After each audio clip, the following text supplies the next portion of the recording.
بسم الله الرحمن الرحيم والتين والزيتون وطور سينين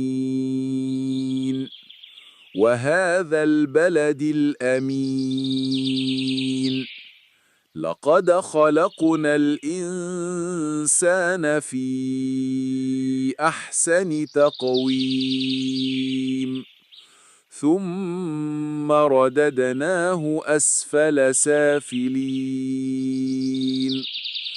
إلا الذين آمنوا وعملوا الصالحات فلهم أجر غير ممنون فما يكذبك بعد بالدين